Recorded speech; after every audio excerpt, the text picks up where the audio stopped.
मैंने कहा रेडी। उन्होंने कहा एक दिन में कितने प्लान दिखा सकती हो?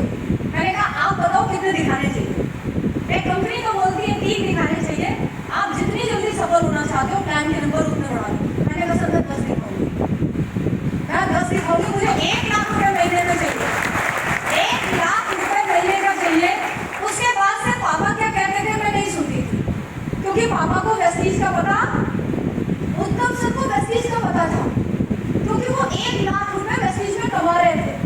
तो वहां पे जो धर्म संकट की स्थिति थी कि पापा की बात मानूं या उत्तम सर की बात मानूं, तो मैंने ये डिसीजन लिया पापा को वेस्टीज के बारे में नहीं पता, बाकी सारी जगहों में पापा की बात चलेगी, लेकिन वेस्टीज में कामयाब होना है तो अपलाइन की बात माननी पड़ेगी। ये सोचो, अगर अपलाइन कहता है कि 3 लाख 3 लाख, अपलाइन ने बोला डेमो किट खरीदो, खरीद लेंगे। अपलाइन ने कहा जून के महीने में कोट पहनो, पहन लेंगे, क्या दिक्कत है?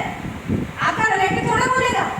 ये सोचो, तो आपका अपलाइन आपके जीवन का वो शख्स है जो संघर्ष में आपके साथ होता है। आपको पता है अभी सेमिनार से निकल के आप जाना अपने घर जाना, अपने पापा को बोला कि पापा आज सुबह से कुछ सुन के आया हूँ और आज ये डिसीजन लिया है कि 4 लाख रुपए महीने कमाऊंगा वैसे। पापा क्या बोलेंगे? क्या बोलेंगे? मैं तुझे 20,000 की नौकरी कोई ना दे, तू 4 लाख रुपए महीने कमाएगा। मुझे पता है तू हाई स्कूल में 3 बार फेल हुआ है।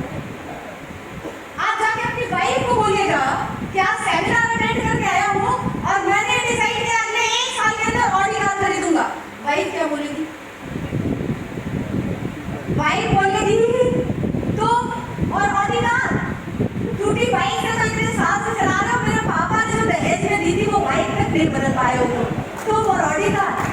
ये सोचो, लेकिन यही बात इस हॉल से नहीं करना और अपने अपलाइन को बोलना कि सर आज मैंने ये डिसीजन लिया है कि अगले 2 साल के अंदर ऑडी कार होगी और 4 लाख रुपए महीने की करूंगी। आपका अपलाइन आपको क्या बोलता है? क्या बोलता है? क्या बोलता है? आपका अपलाइन आपको बोलता है yes you can do it, मैं तुम्हारे साथ हूँ और तुम हर वो अचीवमेंट लोगे जो आज तुम बोल रहे हो। यस और नो? दुनिया में हर व्यक्ति आपको तब सैल्यूट करता है जब आप स्टेज पर होते हैं, आपके पास अचीवमेंट होता है, आपके संघर्ष की यात्रा में एक व्यक्ति सिर्फ आपके साथ होगा और वो होगा आपका अपलाइन, उसका हाथ कभी मत छोड़ना। क्योंकि वो अगर आपके साथ है, हजारों डाउनलाइन चले जाएंगे ना, फिर भी लाखों बना दोगे। ये समझो, श्री कृष्ण मिल गए थे ना अर्जुन को, कहा था हथियार भी नहीं उठाऊंगा, शस्त्र भी नहीं उठाऊंगा, लेकिन फिर भी पूरे महाभारत के युद्ध के परिणाम को उन्होंने बदल दिया। ये पावर होती है अपनी। वो जिस पक्ष में खड़ा हो जाए विजय उधर तय है। वो जिस पक्ष में खड़ा हो जाएगा उसकी विजय निश्चित है, क्योंकि श्री कृष्ण ने क्या बोला कि मैं डायरेक्ट आके किसी की मदद नहीं करता, लेकिन मैं जिस पक्ष में खड़ा हो जाऊंगा हवा भी उसके विपरीत नहीं चल सकती। आपका अपलाइन अगर आपके पक्ष में खड़ा भी है ना फ्रेंड्स, आपकी सफलता निश्चित है। देखो मैं बहुत लॉजिकल नहीं थी, इमोशनल थी, डायलॉग सुनती थी पीछे से, राष्ट्रभक्ति के गीत लग जाए तो मेरे तंत्रिका तंत्र झंकृत हो जाते थे, मेरे रक्त का जो प्रवाह था वो बढ़ जाता था, हृदय की धड़कन बढ़ जाती थी। और मुझे तो इस माहौल से इतना प्यार रहा कि पैसे आए कि नहीं आए मैंने कभी कैलकुलेट नहीं किया, कभी कैलकुलेट नहीं किया मैं कमा रही हूँ या गमा रही हूँ। बहुत लंबा समय लगा, फिर भी एक्साइटेड, मोटिवेटेड। क्यों?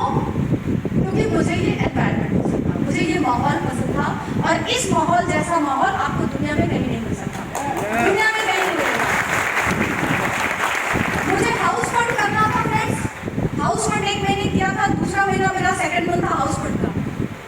मेरे गाँव में उस समय पीलिया कुछ ज्यादा हो रहा था लोगों को, 1 को हुआ, 2 को हुआ, 3 को, 1 लोगों की डेथ हो गई। अब उसी समय मुझे भी कुछ ऐसा लगा, वीकनेस लगती थी, भूख नहीं लगती थी, वॉमिटिंग हो रही थी, तो मुझे थोड़ा सा संदेह हुआ कि लग रहा है ये सिम्टम वही है। जाके पैथोलॉजी में टेस्ट कराया, ब्लड टेस्ट कराया, पता चला पीलिया है। मैंने कहा घर में बता दूंगी तो घर से निकलने नहीं देंगे, घर में बंद कर देंगे, और इस समय हाउस फंड करना जरूरी है। सारे प्रिकॉशन लिए मैंने, सारे वो मेडिसिन लिए, प्रोडक्ट्स लिए जो मुझे उस समय लेने चाहिए, अपना पूरा ख्याल रखते हुए मैंने अपना हाउस फंड किया। मैं घर में मैंने बताया नहीं, घर से निकली, धूप में निकली, पैदल चली, जो करना था करा, लेकिन मैंने हाउस फंड किया।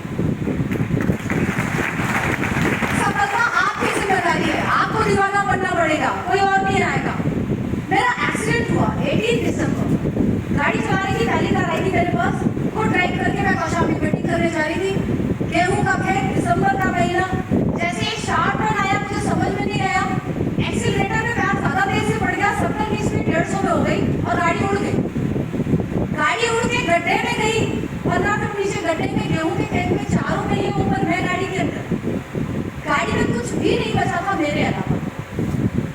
भी नहीं बचा था। कांच जो टूटा मैं उससे बाहर निकली, सर पे चोटें आई थी और मैं 365 दिन यूनिफॉर्म पहनती थी, अभी भी पहनती हूँ maximum days at least T shirt daily. अब जब मैं बाहर निकली, मेरी वाइट कलर की जो शर्ट थी वो पूरी रेड हो चुकी थी। मैंने अपने भाई को फ़ोन किया, यहाँ पे एक्सीडेंट हो गया, उन्हें लगा कि हल्का फुल्का कोई ऐसा ही चोट आया होगा। तब तक मैं गांव के दूसरे लोगों ने जो देखा वो दौड़ के आए, भीड़ लग गई, वो मुझे लेकर बगल के हॉस्पिटल में पहुंचे और उसके एक दिन के बाद हम लोग का अवार्ड फंक्शन था। मैं घर पहुंची, लोग मुझसे मिलने घर पे आते थे और मैं घर पे नहीं होती थी। मुझे देखने के लिए घर पे आते थे, मैं घर पे नहीं होती थी। जब मैं घर पहुंची, मम्मी ने मेरी रेड कलर की पूरी शर्ट देखी, सर पे चोट देखी, वो रोने लगी।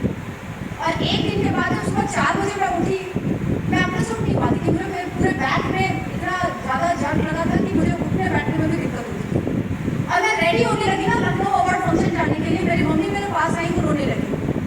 उन्होंने कहा नहीं, इस कंडीशन में तुम नहीं जाओगी, परसों एक्सीडेंट हुआ है और आज इतनी लंबी ट्रैवल। मैंने कहा मम्मी मैं ठीक हूँ, मैनेज कर लूँगी और मैं जाऊँगी। मेरी टीम के यहाँ सारे लोगों को अवार्ड मिलेगा, मुझे बैठ के देखना है अपनी टीम को कि उन्हें अवार्ड मिलते हुए कैसा लग रहा है और मुझे तालियां बजा